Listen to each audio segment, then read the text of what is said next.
L'Algérie utilisera la chloroquine dans le traitement contre le Covid-19.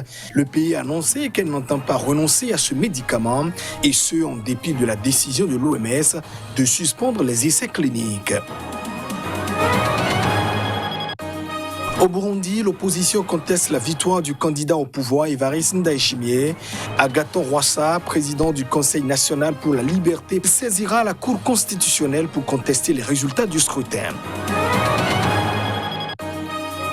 Et puis, plus de 4 milliards de dollars, c'est le montant des biens saisis dans le clan d'Omar el-Béchir, le président déchu du Soudan. C'est le comité anticorruption mis sur pied en décembre dernier qui a révélé l'information. Voilà pour le sommaire de cette édition. Merci de nous choisir pour vous informer. L'Algérie ne compte pas renoncer à la chloroquine dans le traitement contre le coronavirus, et ce en dépit de la décision de l'Organisation mondiale de la santé de suspendre les essais cliniques. C'est ce qu'a indiqué ce mardi aux membres du comité de suivi de la pandémie.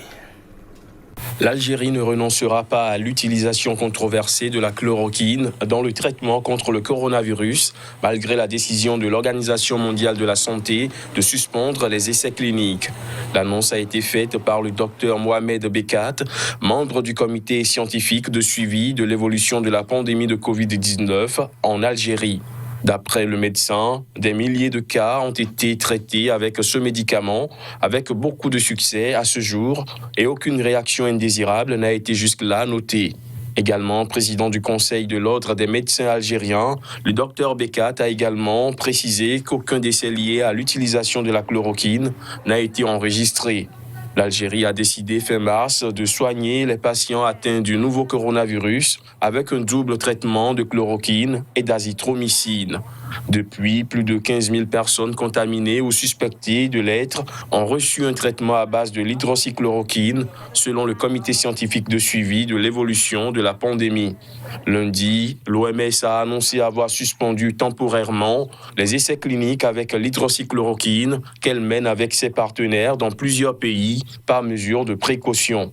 Cette décision fait suite à la publication d'une étude dans la revue médicale The Lancet, jugeant inefficace, voire néfaste, le recours à la chloroquine ou à ses dérivés, comme l'hydroxychloroquine, contre le nouveau coronavirus.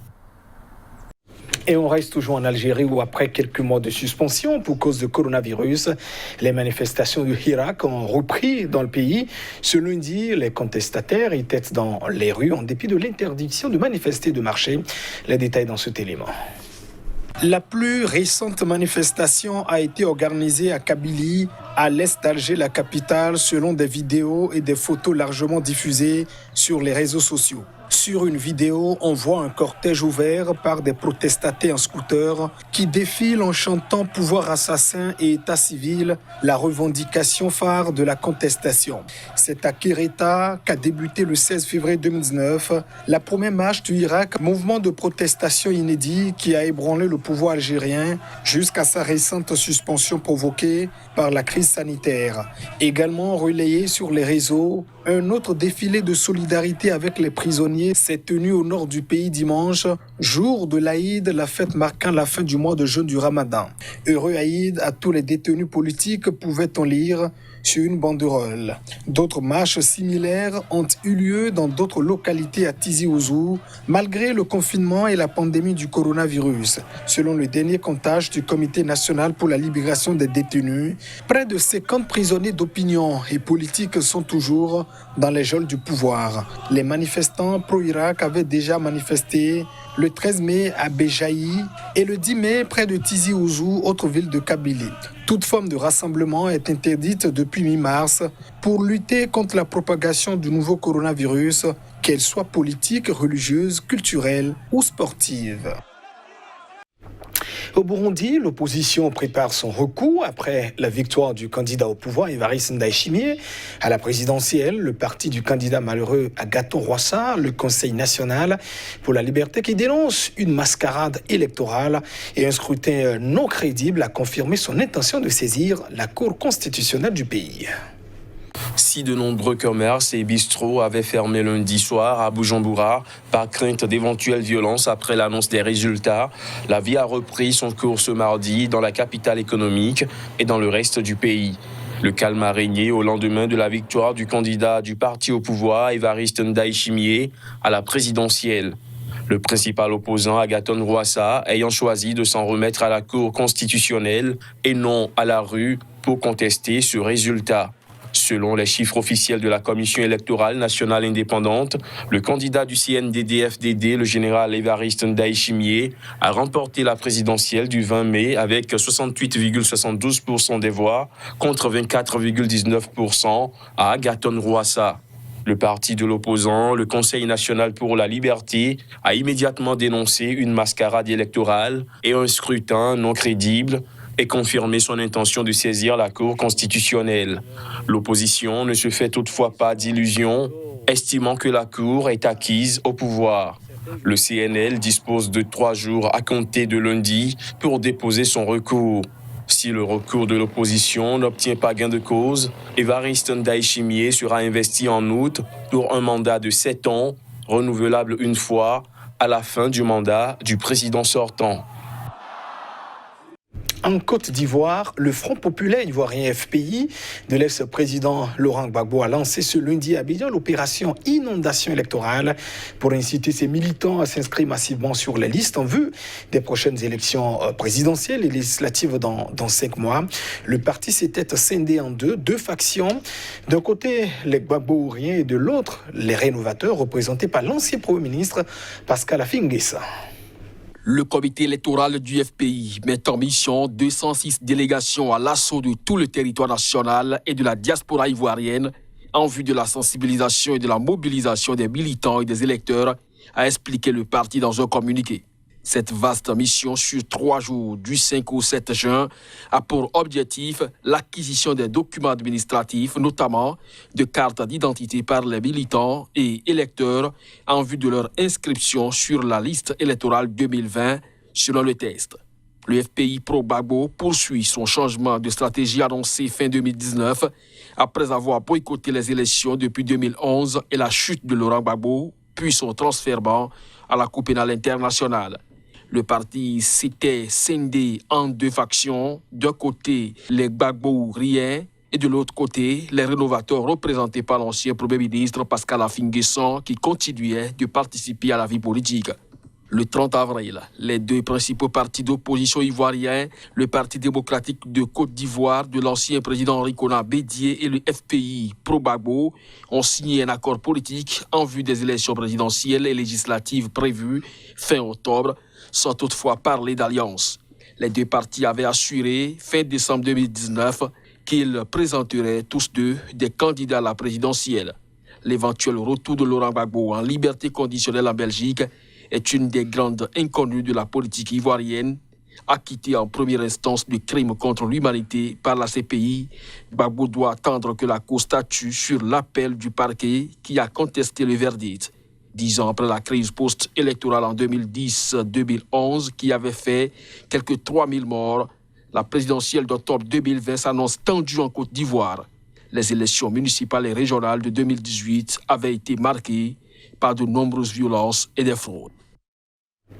En République démocratique du Congo, Jean-Marc Kabondo n'est plus premier vice-président de l'Assemblée nationale. Il a été destitué de son poste par un vote des députés. Les précisions.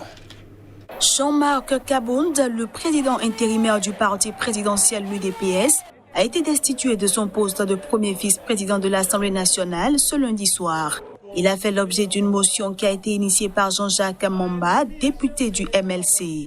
À l'origine de l'affaire, la proposition des présidents du Sénat et de l'Assemblée nationale de convoquer le Congrès pour formaliser l'état d'urgence sanitaire convoqué au mois de mars par le président Félix Tshisekedi.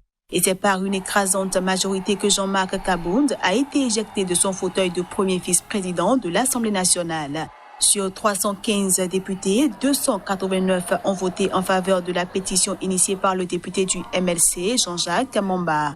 Ce dernier avait accusé le président intérimaire de l'UDPS, le parti présidentiel, d'avoir terni l'image de l'Assemblée nationale pour des allégations que Jean-Jacques Mamba avait qualifiées de mensongères. Peu après avoir demandé la déchéance de Jean-Marc Kabondo, l'auteur de la pétition a été arrêté le week-end dernier. La justice l'a poursuivi en flagrance et placé en résidence surveillée, l'accusant de faux et usage de faux, en écriture pour une signature sur sa pétition qui aurait été usurpée. Cette intrusion de la justice dans les affaires parlementaires n'a pas été appréciée au sein de l'Assemblée nationale. La présidente de cette chambre, Janine Mabunda, et plusieurs autres députés, coalition au pouvoir et opposition confondues, ont en cœur exigé la libération de Jean-Jacques Mamba. L'information a été révélée ce week-end par le comité anticorruption mis sur pied en décembre dernier. Nous sommes au Soudan pour démanteler le système de l'ancien président déchu Omar el-Béchir. Plus de 4 milliards de dollars ont été saisis dans son clan. L'ancien dictateur est toujours en prison et d'autres procès sont en attente contre lui. De 3,5 à 4 milliards de dollars ont été saisis en moins de 6 semaines dans la galaxie Béchir. Il s'agit d'argent, de biens immobiliers ou encore de parts dans des sociétés, a révélé le porte-parole du comité anticorruption. Depuis l'arrestation de l'ancien président il y a 13 mois, les saisies sont régulières. Elles avaient commencé quelques jours après son interpellation. Près de 130 millions de dollars avaient ainsi été retrouvés dans sa propriété, cachés dans des sacs. Depuis, les biens de son parti, de médias ou encore d'amis et proches ont été soit gelés, soit remis au ministère des Finances. Condamné à 2 ans de détention en décembre, Omar el-Béchir est toujours à la prison de Kobe à Khartoum. De nouvelles charges seront prochainement lancées concernant le blanchiment d'argent, la corruption ou encore l'enrichissement illégal à l'égard du président Omar el-Béchir. L'institution anticorruption va également se pencher sur le cas des anciens fonctionnaires démis de leurs fonctions abusivement par l'ancien régime. Cet argent de la dictature remis dans les caisses de l'État est bienvenu tant l'économie du Soudan est en difficulté. Mais l'activiste Ahmed Farid pense que le chiffre de 4 milliards est exagéré, que la valeur des saisies a été gonflée et n'aura pas d'impact sur l'économie à court terme. Et c'est la fin de cette édition. Merci de votre attention. Restez fidèles au programme de votre télévision Sika TV. Au revoir.